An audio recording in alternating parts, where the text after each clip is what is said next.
Medications, you know, as a chiropractor, we don't pay much attention to that, right? We kind of just let that waft over. Personal injury, no. What did I tell you? We're going to pay a lot of attention to medications. Why? By the way, are medications a possible complicating factor? Yes.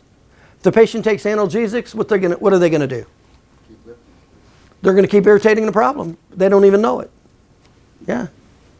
So medications, analgesics, muscle relaxers, anti-inflammatories, we want to know the name, the amount, the frequency with medications. And I'm going to pay attention to the analgesics, muscle relaxers, and anti-inflammatories. That's what I'm going to be paying a lot of attention to.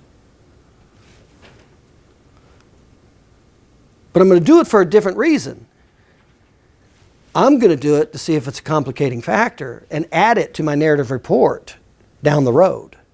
See, complicating factors, including medications, home therapy, are going to be significant contributions in my narrative report down the road.